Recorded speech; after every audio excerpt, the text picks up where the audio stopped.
Bible में लिखा है कि जीसस अपने लोगों से बात कर रहे हैं और यीशु ने कहा जिन पर 18 जन जिन पर शीलों का गुम्मट गिर गया था और वो एक बिल्डिंग टाइप एक चीज आप समझ लो, उस मटेरियल गिरने से वो मर गए थे।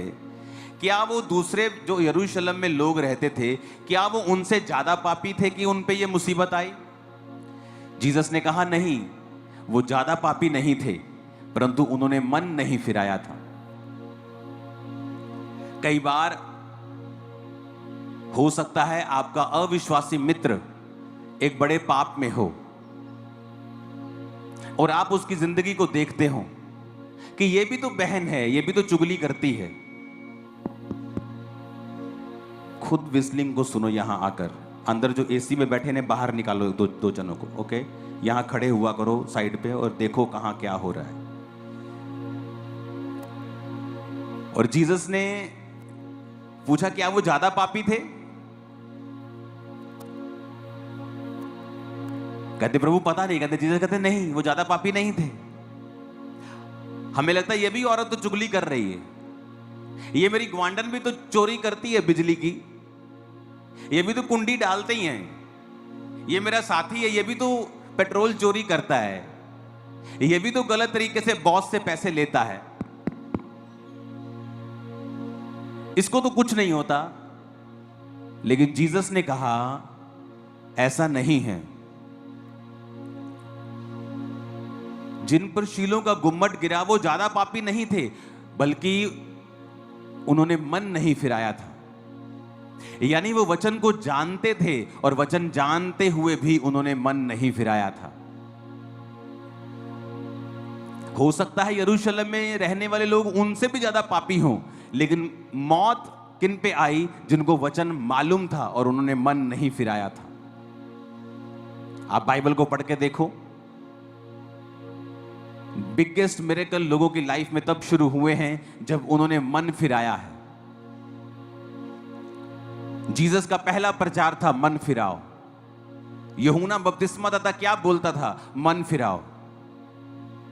मन फिराने का मतलब है नए तरीके से सोचो, अपनी सोच को बदल लो। वो व्यभिचार जो तुम्हें आम चीज लगती थी जब तुम अविश्वासी थे, अब वो आम चीज नहीं है, वो एक बड़ा गुनाह है तुम्हारे लिए। लोग करेंगे तो शायद अब उन्हें सजा मिले ना मिले, बाद में मिले, लेकिन अगर तुम करोगे तो परमेश्वर ने कहा तुम्हारी सजा दूसरों से ज्यादा होगी। खुद परमेश्वर का आत्मा कह रहा है कि पिलातुस ने जिन गलीलियों को मरवा दिया, क्या वो दूसरे गलीलियों से ज्यादा पापी थे इसलिए उन पे मुसीबत आई और बाकियों पे नहीं आई? परमेश्वर कहता नहीं, अगर तुम भी मन नहीं फिराओगे तो इसी रीति से, यानी कि इसी रीति से कहने का मतलब है कि दूसरे लोग जो तुम्हें जानते होंगे तुमसे भी ज्यादा पापी हो सकते हैं, लेकिन तुम जो वचन को जानते हो तुम्हारी सजा दूसरों से ज्यादा होगी। क्या तुम्हारी बरकत दूसरों से ज्यादा नहीं है? क्या तुम्हारी आशा दूसरों से ज्यादा नहीं है? अन्य जातियों को कोई आशा नहीं। आज युद्ध भी हो जाए तो तुम्हें पता है कि तुम्हारा परमेश्वर तुम्हें बचा लेगा। क्या तुम्हें ज्यादा आशा नहीं है? क्या तुम्हारी सुरक्षा ज्यादा नहीं है?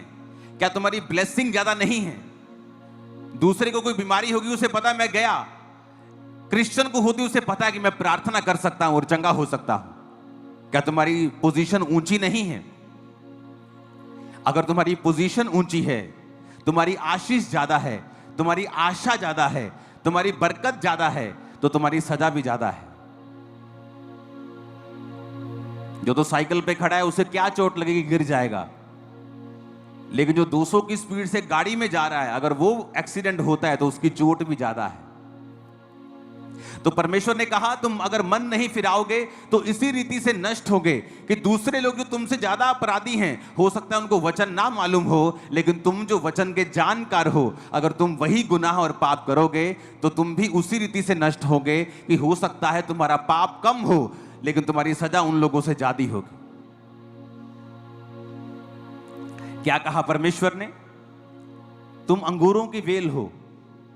उसने ये नहीं कहा तुम सेब का पेड़ हो, तुम अंजीर का पेड़ हो। सेब का पेड़ अगर सूख गया तो उसका फर्नीचर बना देंगे, बैट बना देंगे, फर्नीचर कर देंगे, दरवाजे बना देंगे, कुछ भी कर लेंगे, लेकिन अगर अंगूरों की बेल सूख गई तो उसकी कोई चीज नहीं बन सकती। वो सिर्फ सूखेगी तो वो बालन के काम आएगी, जलाने के काम आएगी, और उसके बाद राख बन जाएगी और राख को फेंक दिया जाएगा और लोगों के पैरों के नीचे वो आएगी। तो परमेश्वर ने तुम्हें कहा कि तुम अंगूरों की बेल हो, अगर तो तुम फल लाओगे, अगर तो तुम मेरे वचन में बने रहोगे तो बहुत सा फल लाओगे, और अंगूर बनाया जाएगा, तुम्हारा शरबत बनाया जाएगा, वो लोगों के मुंह में लगेगा, मालिक के मुंह पे लगाया जाएगा, तुम इज्जत पाओगे, तुम प्याले में होंगे। लेकिन अगर उल्टा, अगर तुम सूख जाओगे तो तुम्हारा कुछ भी नहीं बनेगा, तुम सीधा जलाने के काम आओगे। या तो टॉप पे रहोगे या बिल्कुल बॉटम पे रहोगे, या स्वर्ग में रहोगे या नरक में रहोगे, या हाईएस्ट रहोगे या लोएस्ट रहोगे, या शैतान के रहोगे या परमेश्वर के रहोगे। बीच का कोई स्थान क्रिश्चियन लोगों के लिए नहीं है। या तो खुदा के हो पूरे या शैतान के हो पूरे। अब तुम फैसला कर लो, तुम किसके होना चाहते हो? खुदा के होना चाहते हो? बीच का कोई स्थान नहीं है क्रिश्चियन लोगों के लिए। परमेश्वर ने कहा तुम पृथ्वी का नमक हो। उसने ये नहीं कहा तुम पृथ्वी का दूध हो। अगर दूध खराब हो गया तो पनीर बना लेंगे। परमेश्वर कहता तुम पृथ्वी का नमक हो। अगर नमक खराब हो जाए तो फिर वो किसी वस्तु से नमकीन नहीं किया जा सकता, इसलिए कि फिर वो नमक को उठाकर फेंक दिया जाता है और वह मनुष्यों के पांव के नीचे रौंदा जाता है। उसने ये नहीं कहा तुम पृथ्वी के दूध हो।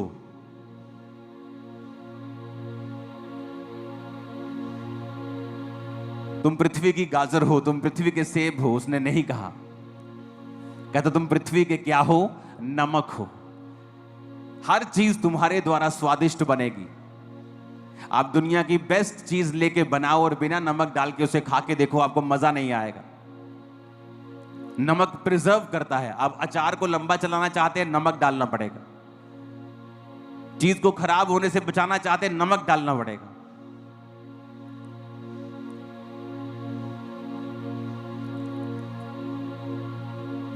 तो परमेश्वर ने कहा तुम पृथ्वी के नमक हो।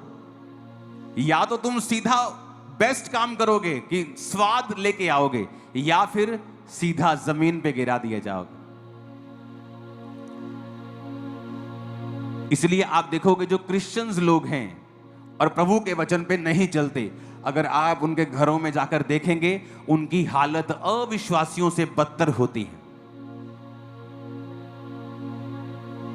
क्या वो सवाल नहीं करना चाहिए उनको कि प्रभु तेरे वचन में लिखा कि तूने कहा तू हमें सिर बनाएगा, पूंछ नहीं।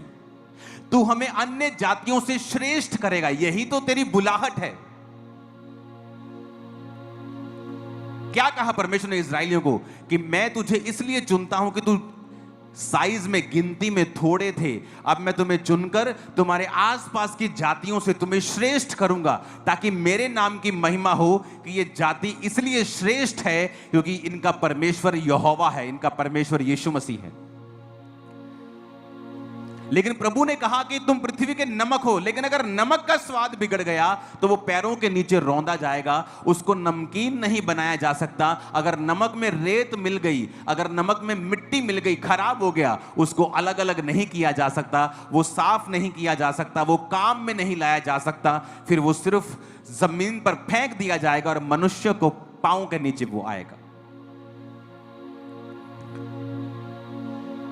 दो तरह के क्रिश्चियंस हैं, एक जो परमेश्वर को मानते हैं और परमेश्वर ने ऊंचा करता जा रहा है, ब्लेस करता जा रहा है, आगे बढ़ाता जा रहा है, और दूसरे जो परमेश्वर के वचन से हट के उल्टे काम करते हैं, फिर परमेश्वर उन्हें डाउन करता है।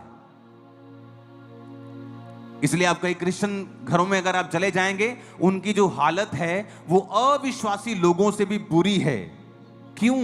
क्योंकि वचन जब आप त्याग देंगे, आप जीवित चर्च का हिस्सा नहीं हैं, आप किसी सेवकाई का हिस्सा नहीं हैं, आप किसी बोने का हिस्सा नहीं हैं, आप प्रार्थना का हिस्सा नहीं हैं, आप चर्च नहीं जाते, आप किसी भी तरह के परमेश्वर के कामों में कोई हिस्सा नहीं डालते, आप मरे हुए क्रिश्चियन हैं, आप बिगड़ा हुआ नमक हैं, आप सूखी हुई बेल है, दाख की, अंगूरों की सूखी हुई बेल हैं। आपका अंत जलाया जाना है और आपका अंत पांव के नीचे आना है। आपकी हालत दूसरे लोगों से भी बुरी होगी, बाइबल ऐसा कहती है।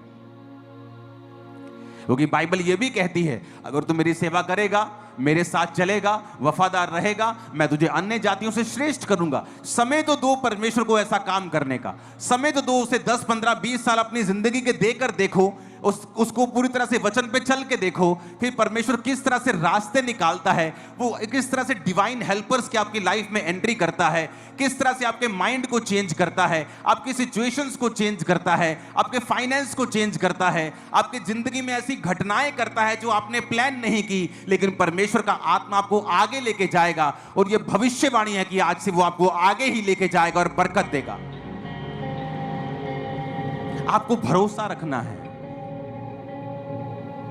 अपने पड़ोसी को जोर से बोलो, भरोसा रखना है। जोर से कहो पड़ोसी से, बोलो खुदा पे भरोसा रखना है। काली नहीं पानी। पंजाबी जो बोलो पड़ोसी नु, बोलो काली नहीं पानी। आमीन। उसने कहा, या तो मैं तुमको मुंह में लगाऊंगा अंगूरों के रस के रूप में, या फिर सीधा जलाऊंगा। तुम्हारा फर्नीचर नहीं बनेगा। इसलिए रिस्की बिजनेस में हो आप, और फेल होने का कोई चांस नहीं अगर आप ना चाहें तो। आपका पाप आपको फेल कर सकता है, आपकी अनाज्ञाकारिता आपको फेल कर सकती है।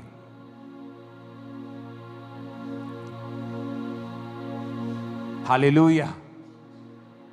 ऊंची आवाज में कहो हालेलुया।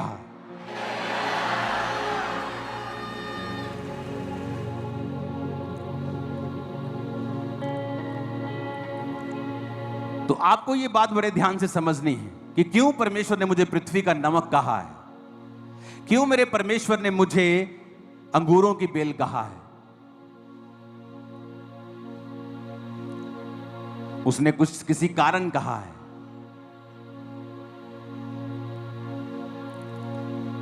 और यही वो कारण है जो मैंने आपको बताया है कि प्रभु ने कहा, ऐसा मत समझो कि जो दूसरे पापी हैं और तुम भी वही पाप करोगे और तुम्हें सजा नहीं मिलेगी। दाऊद और शाऊल में एक अंतर था। शाऊल ने पाप किया, दाऊद ने भी पाप किया, पर शाऊल ने क्या किया, उसको कोई मतलब नहीं था कि परमेश्वर नाराज है। जब शमूएल ने कहा, शाऊल प्रभु तेरा राज्य तुझसे छीन कर किसी और को दे देगा क्योंकि तूने गुनाह किया है, उसने नहीं कहा प्रभु मुझे माफ करे। कहा मेरे साथ नीचे पहाड़ पे चल, पहाड़ से नीचे मेरे साथ उतरना। ऐसा ना हो कि तू मेरे साथ ना हो और लोग जो हैं वो सोचे कि शमूएल इससे अलग हो गया। उसे लोगों की चिंता थी, परमेश्वर की चिंता नहीं थी।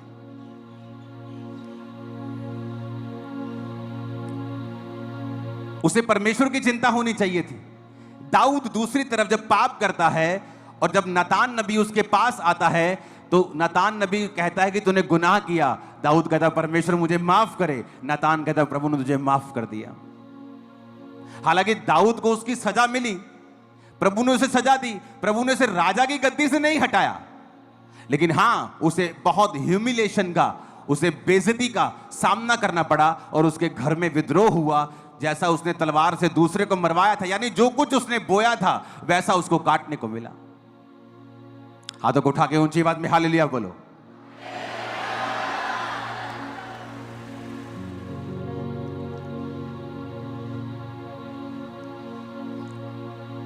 और यही फर्क था शाऊल में और दाऊद में।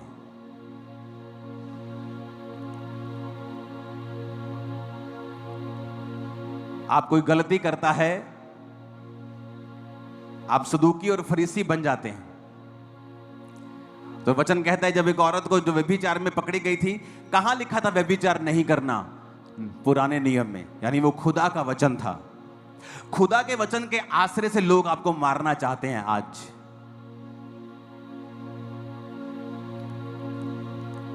और जब लोगों ने कहा कि हम इसे पत्थरवा करना चाहते हैं क्योंकि मूसा की पुस्तक में लिखा है इसको पत्थरवा करके मार दिया जाए, तो जीसस ने कहा तुम में से जो निष्पाप हो पहले इसको पत्थर मारे। और किसी ने सोचा होगा, कोई बहुत चालाक होगा, सोचा होगा इसको कैसे क्या मालूम होगा, मैं निकालता हूं। जैसे वो पत्थर उठाने लगा, जीसस क्राइस्ट उसके पाप जमीन पे लिखने लगे। उसे लगा पोल खुल जाएगी, भाग जाओ।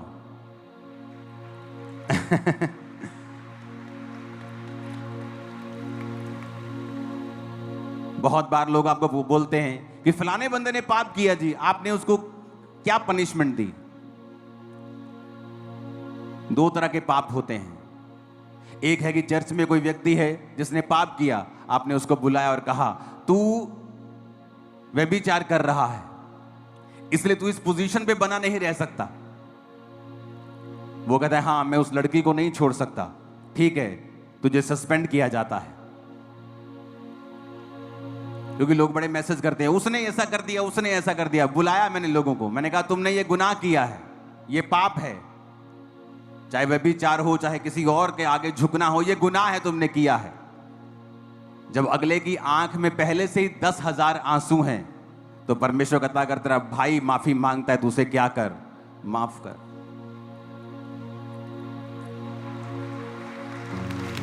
तो उनको सजा दी जाए जो ढीठ हैं, जो अपने गुनाहों की तौबा नहीं चाहते। मैंने तो आज तक नहीं देखा कि किसी की आंखों में पश्चाताप के आंसू हों और परमेश्वर ने उसे सजा दी हो। लेकिन जो सदूकी और फरीसी हैं वो सजा देना चाहते हैं, कहते प्रभु इसको मार दिया जाए क्योंकि इसने पाप किया। तेरे पिता के वचन में लिखा है कि मूसा की पुस्तक में इसको मार दिया जाए। आज दुनिया में मसीह का काम करने वाले लोग बहुत कम हैं जो जेन्युइनली परमेश्वर का काम करते हैं, बहुत कम हैं।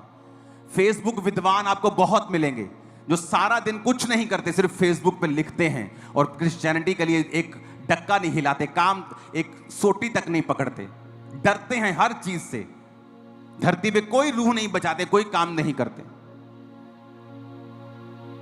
कहते ना वही गिरेगा जो घोड़ों पे दौड़ता है, जो घुटनों के बल है वो क्या गिरेगा। तो जब आप काम करेंगे आप गलती करेंगे, जब आप गलती करेंगे अगर आप माफी मांगेंगे परमेश्वर आपको माफ भी करेगा। क्योंकि परमेश्वर उनको सजा नहीं देता जिसकी आंखों में 10,000 पश्चाताप के आंसू हों और जो ये कह रहा हो कि मेरी लाइफ की ये लास्ट गलती है, नेक्स्ट टाइम ऐसा कभी नहीं होगा।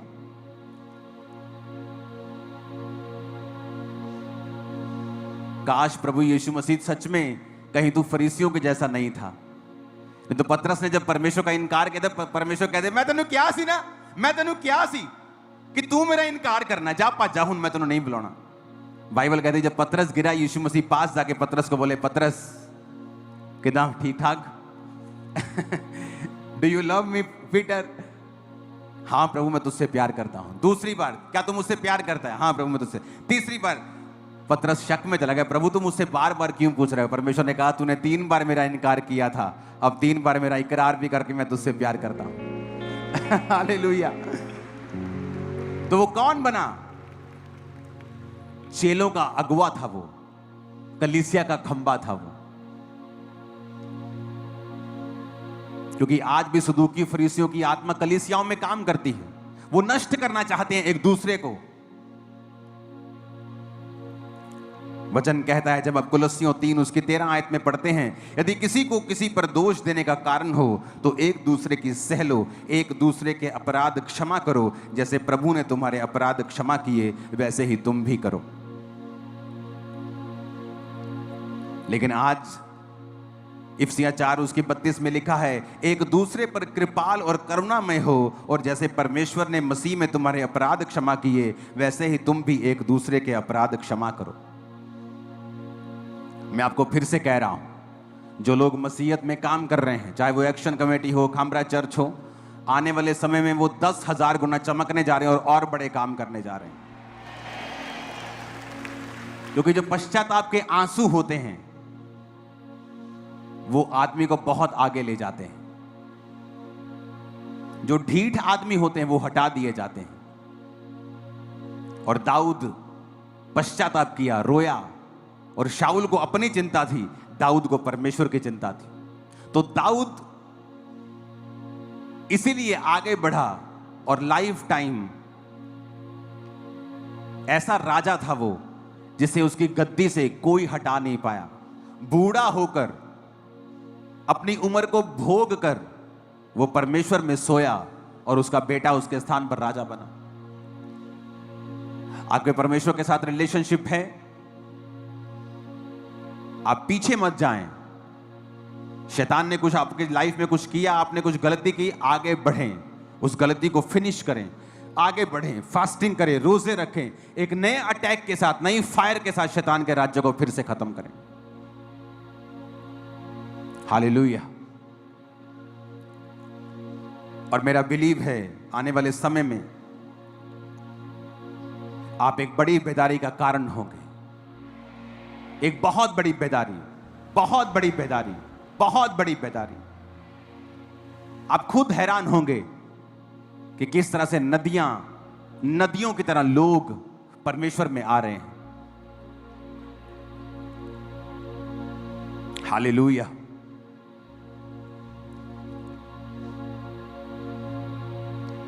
तो अपने पड़ोसी से कहें, माफ कर, क्योंकि तू भी जीसस से माफ किया गया है। अगर जीसस तेरे भी गुनाहों को माफ ना करते तो तू यहां ना होता। जीसस के जैसा हृदय रख और माफ कर। आमीन बोलो ऊंचा, जितना कि शैतान के कानों में खड़क जाए। Hallelujah, hallelujah.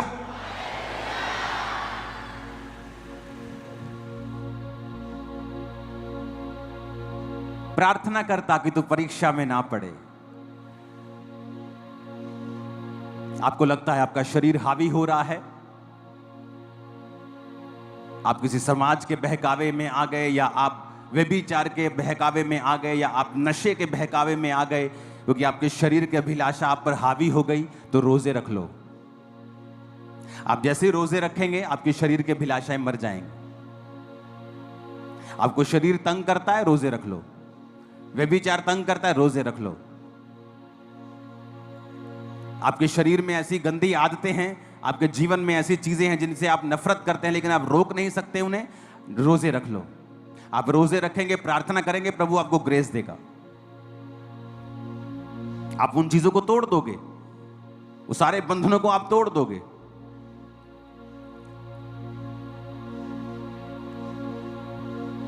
हालेलुया।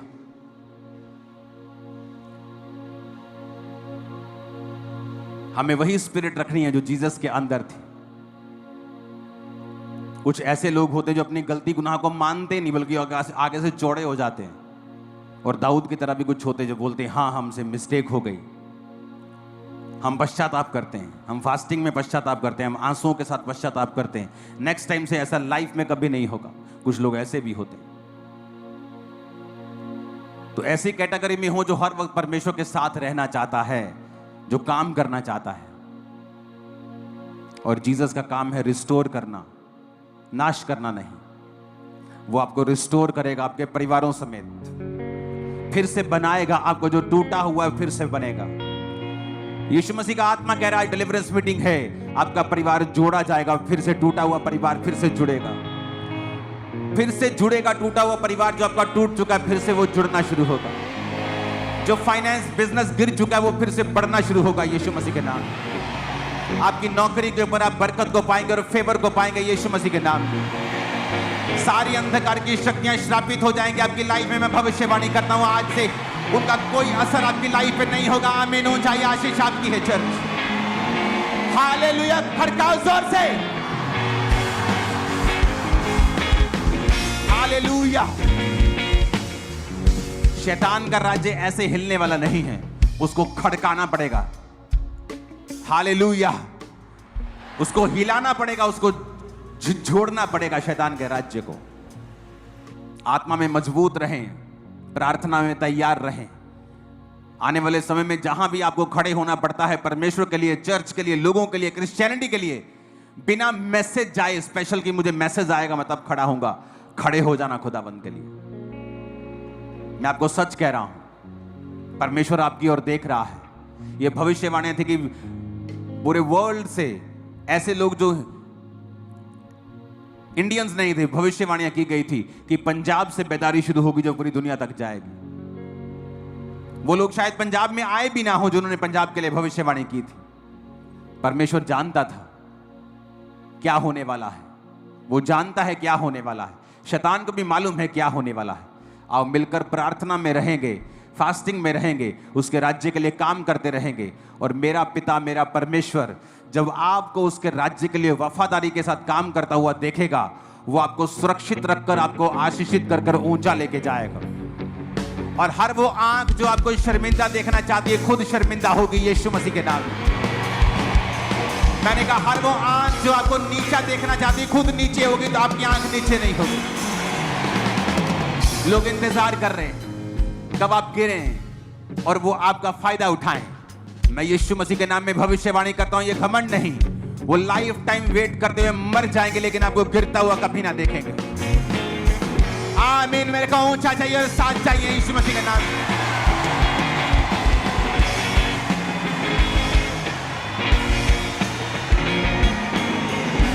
हालेलुया।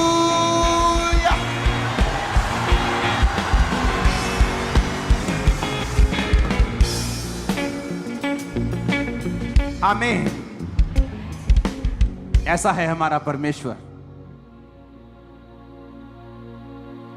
कहता यादव तू पूरा मेरा है, या मैं तेरी जवानी में नहीं लेनी फिर एक। या तो तू पूरा मेरा है, या मैं तेनू तकना भी नहीं, देखना भी नहीं।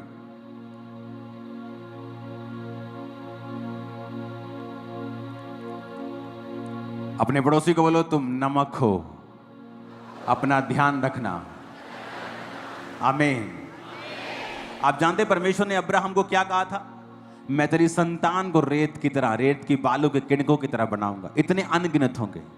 रेत साफ करती है, बर्तन मांजने के लिए बहुत से लोग रेत यूज करते हैं। रेत साफ करती है पर खुद गंदी नहीं